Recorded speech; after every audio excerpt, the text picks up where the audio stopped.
ప్రభు నామానికే మహిమ కలుగునుగాక. కూడి వచ్చిన మీ అందరికీ, కర్మలాత్మీయ సహవాస సంఘ విశ్వాసులందరికీ మన ప్రభువును ఆయన ప్రియ కుమారుడునైన యేసుక్రీస్తు వారి శ్రేష్టమైన నామంలో శుభములు మరియు అందరికీ వందనాలు.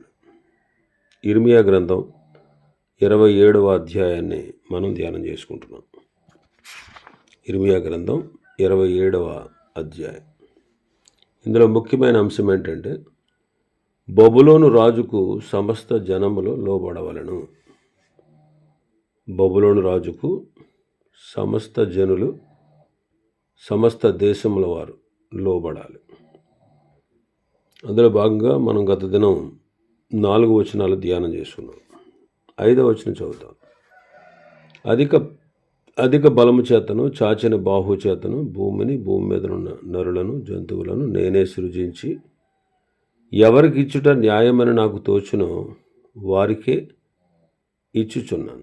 ఇప్పుడైతే దేశములన్నిటినీ నా దాసుడకు బబులోను రాజైన నెబుకద్రెజరు వశము చేసి ఉన్నాను. అతని సేవించుటకై భూజంతువులను కూడా అతని వశము చేయుచున్నాను. ఇక్కడ ప్రభు తన సామ్రాజ్యంలో పరిపాలన ఎవరికి ఇవ్వాలని ఆయన ఆలోచించారో ఆయన వారికి ఇస్తాడు. ప్రభు తన పరిపాలనలో, తన సామ్రాజ్యంలో ఎవరు పరిపాలించాలి, పరిపాలన ఎవరికి ఇవ్వాలి అనే విషయాన్ని మనం ఆలోచన చేస్తే, దేవుడు ఎవరికి ఇష్టమైతే, ఎవరికి ఇవ్వడానికి ఇష్టపడ్డారో వారికే ఇస్తారు. అందుకే ప్రతివాడు పై అధికారికి లోబడాలి. దేవుని వలన కలిగినది తప్ప మరి ఏ అధికారము లేదు. ఉన్న అధికారములన్నీ కూడా దేవుని వలన నియమింపబడ్డాయి అని రోమపత్రిక 13వ అధ్యాయం 1వ వచనంలో చదువుతాం.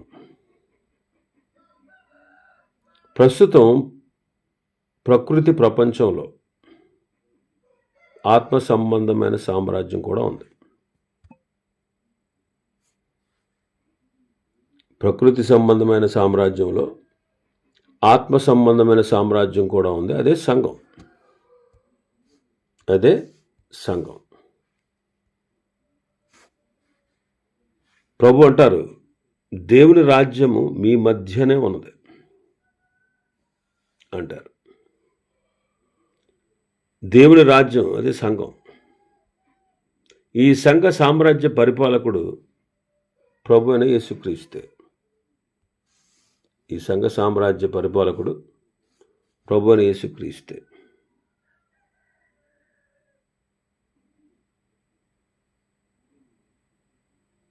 కొలసీ పత్రిక 1వ అధ్యాయం 18వ వచనం.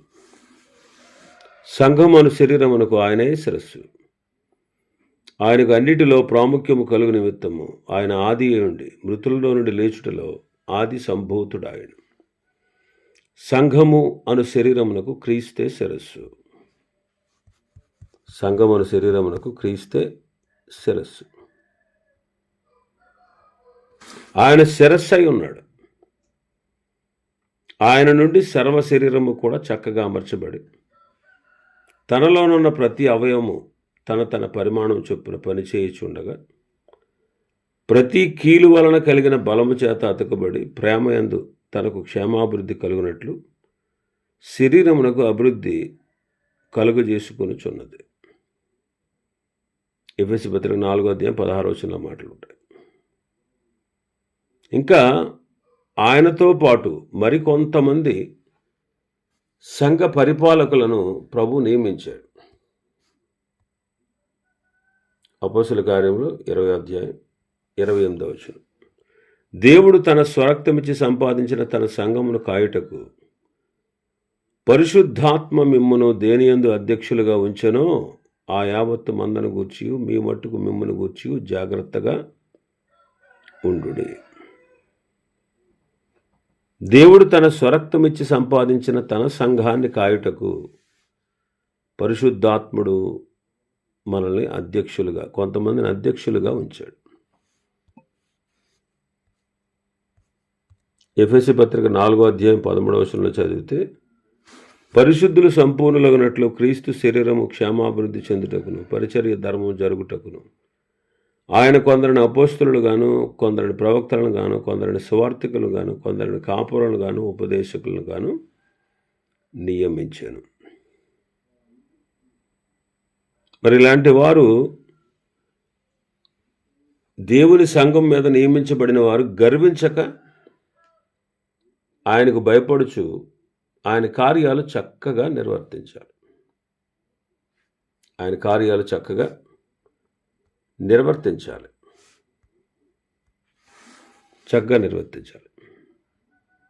అపోస్తలుడైన పౌలు గారిని దేవుడు నియమించాడు. ఆయన అతిశయించేవాడు, గర్వించేవాడు. ఎందుకని? యూదుడని, సున్నతి పొందినవాడని, ఇశ్రాయేలు వంశస్థుడని, బెన్యామీను గోత్రంలో పుట్టిన హెబ్రీయుడని, ధర్మశాస్త్రం విషయంలో పరిసయుడని, ఆసక్తి విషయంలో సంఘాన్ని హింసించేవాడని, ధర్మశాస్త్రంలో నీతి విషయము అనింద్యుడని అతిశయించేవాడు.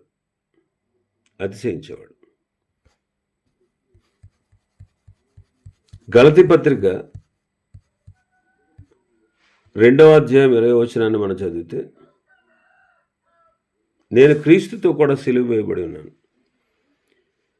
ఇకను జీవించువాడును నేను కాదు, క్రీస్తే నా యందు జీవించుచున్నాడు. నేనిప్పుడు శరీరమందు జీవించుచున్న జీవితము నన్ను ప్రేమించి నా కొరకు తన్ను తాను అప్పగించుకున్న దేవుని కుమారుని అందలి విశ్వాసము వలన జీవించుచున్నాను. క్రీస్తుతో కూడా నేను సిలువ వేయబడ్డాను అంటాడు. ప్రభువులో పౌలు తగ్గింపును మనం చూస్తాం. అందుకే ఆయన అపోస్తలులందరిలో కడపటి వాడను అంటాడు.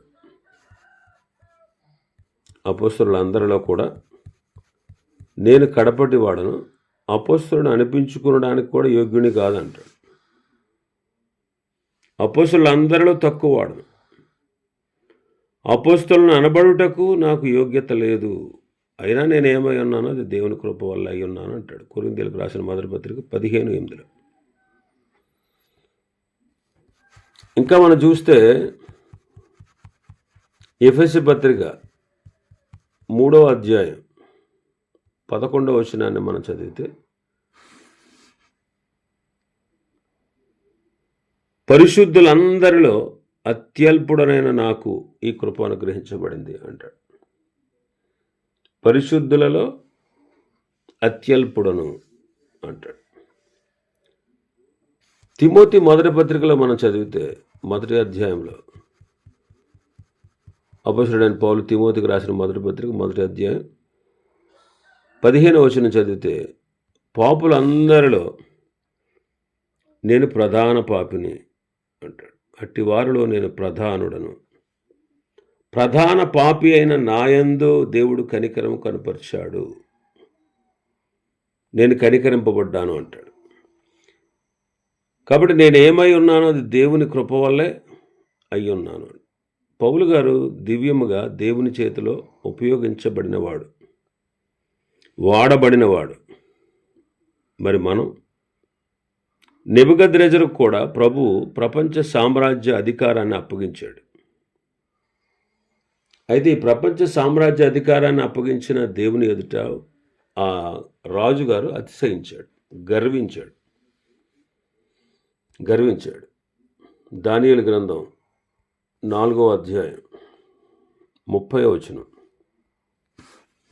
బబులోనును, ఈ మహావిశాల పట్టణం నా బలాధికారమును, నా ప్రభావమును, ఘనతను కనుపరచుటకై నా రాజధాని నగరముగా నేను కట్టించి తిని కదా అని తనలో తాను అనుకోనను. అంతే, ఎప్పుడైతే గర్వించాడో వెంటనే అతని రాజ్యము తొలగిపోయింది, అతని మనుషులు తరిమారు, పశువు వలె గడ్డి మేశాడు. సర్వోన్నతుడైన దేవుడు మానవుల రాజ్యం పైన అధికారి అయి ఉండి తాను ఎవరికి దాన్ని అనుగ్రహింప నిశ్చయించునో వానికి అనుగ్రహించునని తెలుసుకునే వరకు 7 కాలములు అతనికి అలాగూ జరిగింది. ఇంకా మన భాగంలోకి వస్తే ఇర్మియా గ్రంథం 27వ అధ్యాయం 14వ వచనం నుంచి మనం చదివితే,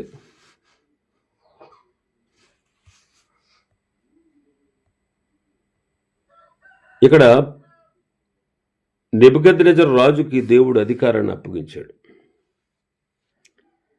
ఏ జనము ఏ రాజ్యము బబులోను రాజు అయిన నెబుకద్నెజరుకు దాస్యము చేయనొలక బబులోను రాజు యొక్క కాడిని తన మీద పెట్టుకొనదో దానిని నేను అతని చేత బొత్తిగా నాశనము చేయించే వరకు ఆ జనమును ఖడ్గము చేతను, క్షామము చేతను, తెగులు చేతను శిక్షించెదను. మరి ప్రవక్తలు, సోదిగాండ్రు, కలల కనువారు, కాలజ్ఞానులు, మంత్రజ్ఞులు వాళ్ళేం చెప్తున్నారంటే మీరు బబులోను రాజుకు దాసులు కారు అని చెప్తున్నారు. వాళ్ళ మాటలు మీరు లక్ష్య పెట్టకండి. మీరు మీ భూమిని అనుభవింపకుండా మిమ్మల్ని దూరముగా తోలివేయనట్లును, మిమ్మల్ని నేను వెళ్ళగొట్టినట్లును, మీరు నశించినట్లును వారు అబద్ధ ప్రవచనాలు మీకు ప్రకటిస్తూ ఉన్నారు. అయితే ఏ జనులు బబులోను రాజు కాడి క్రిందకి తమ మెడను వంచి అతనికి దాస్యం చేస్తారో ఆ జనులను తమ దేశంలో కాపురం ఉండనిస్తాను. వారు తమ భూమిని సిద్ధపరుచుకుంటారు, నేను వారికి నెమ్మది కలుగజేస్తాను. ఇదే యెహోవా వాక్కు. అప్పుడు ఈ మాటలన్నిటిని బట్టి ఇర్మియా గారు సిద్కియాతో ఇలా అన్నాడు, బబులోను రాజు యొక్క కాడిని మీ మెడ మీద పెట్టుకుని అతనికి అతని జనులకు దాసులై ఉండిన ఎడల మీరు బ్రతుకుదురు.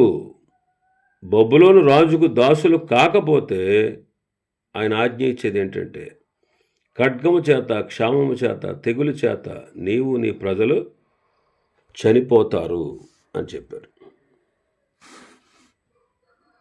ఇంకా 14వ వచనం నుంచి మనం చూస్తే అబద్ధ ప్రవక్తలను గూర్చి వీరు బబులోను రాజుకు దాసులు కాకుందురని మీతో చెప్పు ప్రవక్తలు అబద్ధమే ప్రకటిస్తున్నారు. నేను వారిని పంపలేదు, వారి మాటలు అంగీకరించొద్దు. ఇదే యెహోవా వాక్కు.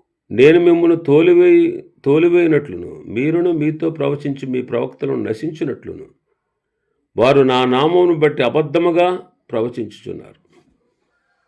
మరియు యాజకులతోనూ ఈ ప్రజలందరితోనూ నేను ఈ మాటలు చెప్పాను. యెహోవా సెలవిచ్చినదేమనగా యెహోవా మందిర ఉపకరణములు ఇప్పుడే శీఘ్రముగా బబులోను నుండి మరలా తేపడనని ప్రవచించి మీ ప్రవక్తలు మీతో అబద్ధములు చెప్పుచున్నారు. వారి మాటలకు చెవి యొగ్గకుడి. అబద్ధ ప్రవచనాలు చెప్పే ప్రవక్తలు ఉన్నారు. దేవుడు వాళ్ళని పంపలేదు, కానీ వాళ్ళు వచ్చి రాజుతో ఏమంటున్నారు, మీరు బబులోను రాజుకు దాసులు అవ్వరు. ఇంకేమంటున్నారు, ఆల్రెడీ మీ మందిరంలో ఉన్న ఉపకరణాలని పట్టుకెళ్ళిపోయాడు కదా, అవి శీఘ్రముగా మళ్ళీ తెచ్చిచ్చేస్తాడు. ఇలా అబద్ధ ప్రవచనాలు చెప్తున్నారు. వారి మాటలు వినకండి, బబులోను రాజుకు దాసులు అవ్వండి, అప్పుడు మీరు బ్రతుకుతారు, మీ పట్టణం పాడైపోకుండా ఉంటుంది.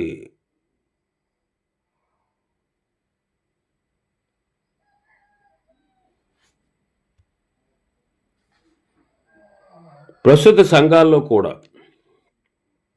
అబద్ధ బోధకులు ఉన్నారు.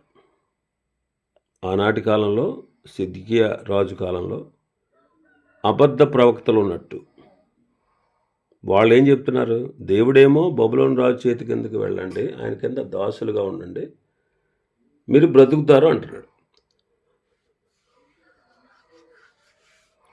వాళ్ళేమంటున్నారు, బబులోను రాజు కాడి కిందకి మీరు వెళ్ళొద్దు, నేను మిమ్మల్ని విడిపిస్తాను.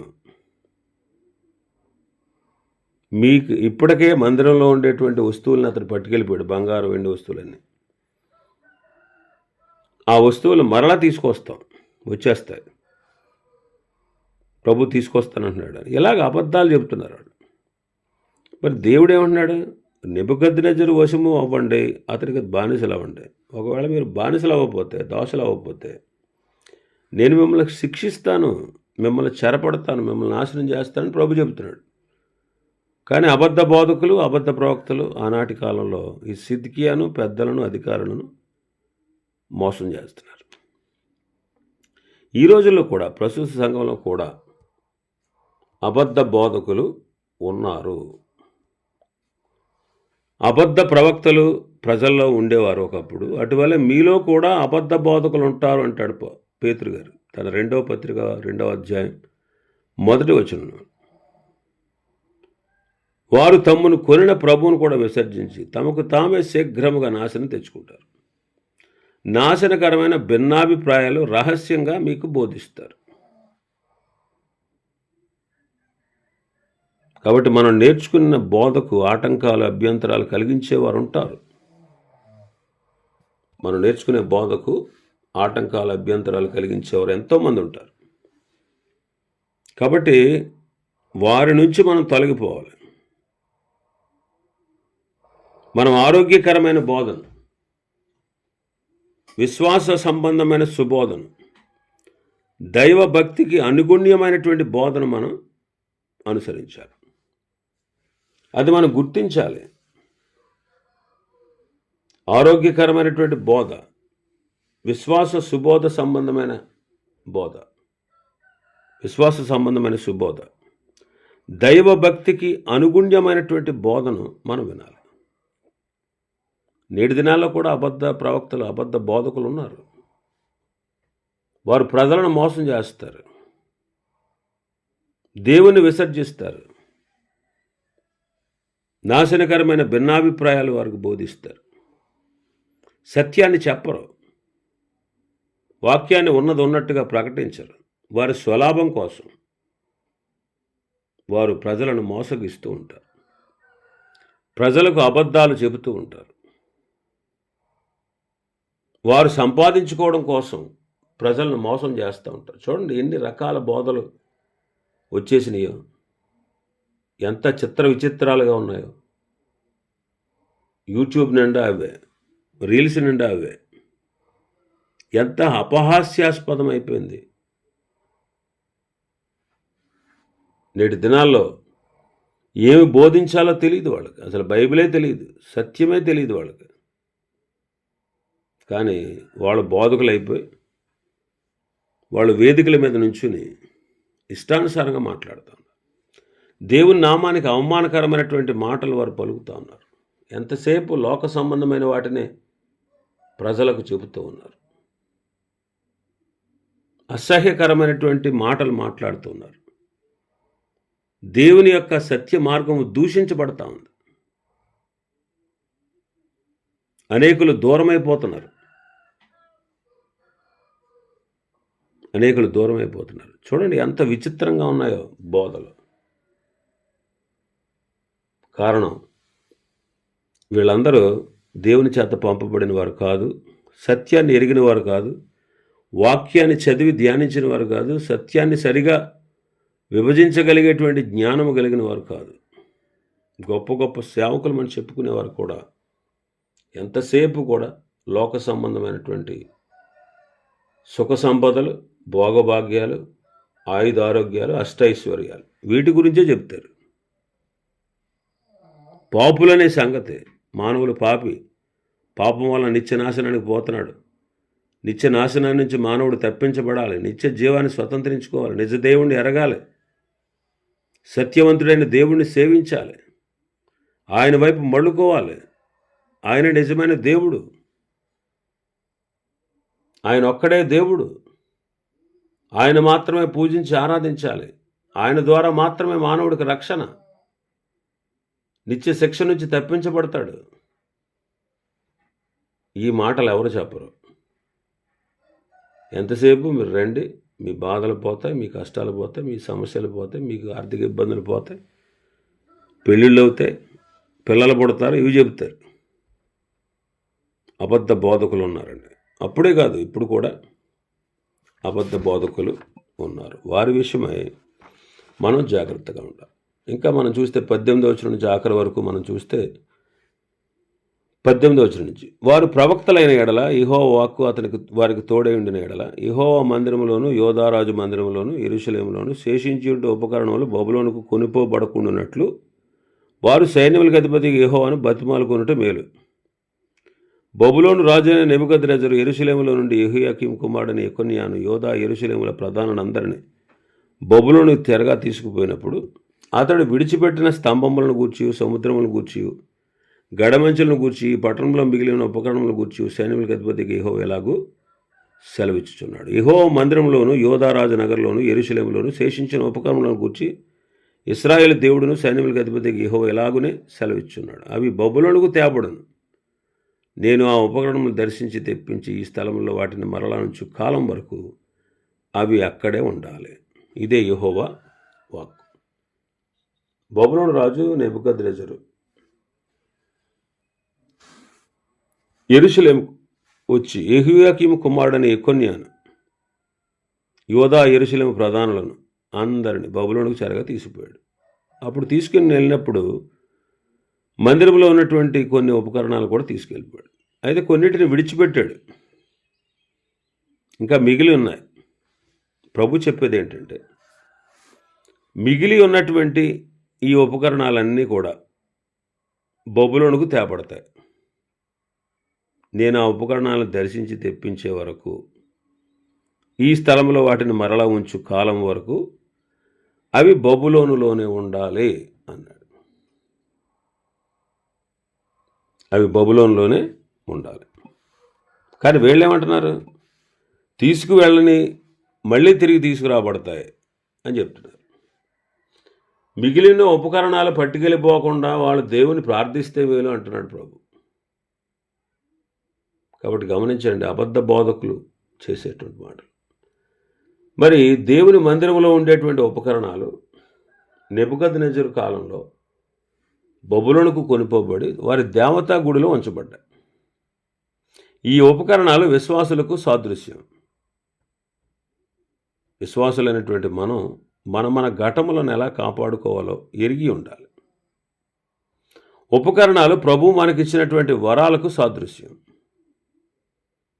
దేవుడు మనకిచ్చిన వరాలను మనం సద్వినియోగం చేసుకోవాలి. ఉపకరణాలు మన జీవితంలో ఉండేటువంటి విశ్వాసము, ప్రేమ, నిరీక్షణలకు సాదృశ్యం.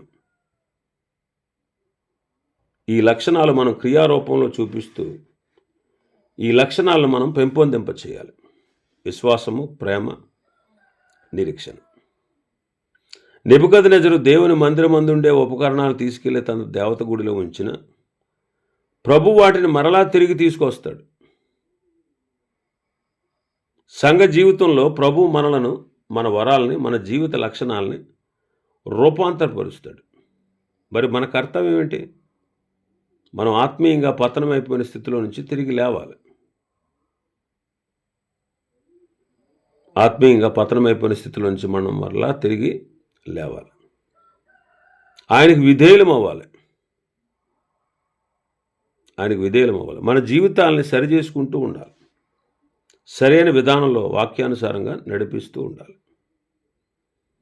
అప్పుడు మనల్ని ప్రభు ప్రేమించి, పరిశుద్ధపరిచి, పవిత్రపరిచి మరలా తిరిగి తన స్వరూపంలోకి మార్చుకుని మరి నీతిమంతులుగా తీర్చబడిన మనం నీతిమంతులుగా మార్చి పరిశుద్ధులుగా మనం మార్చబడి సంపూర్ణులమై ప్రభు ఎదుట మనం రేపొద్దుట ఆయన నిలబెట్టగల సమర్థుడు. ఇవి ఈ అధ్యాయంలో ఉన్నటువంటి విషయాలు. ప్రభు చిత్తమైతే రేపటి దినం మరొక అధ్యాయాన్ని ప్రారంభించుకుందాం. దేవుడి వర్తమాన వాక్యాన్ని మన వినికిడిలో ఆశీర్వదించును గాక. ఆమేన్.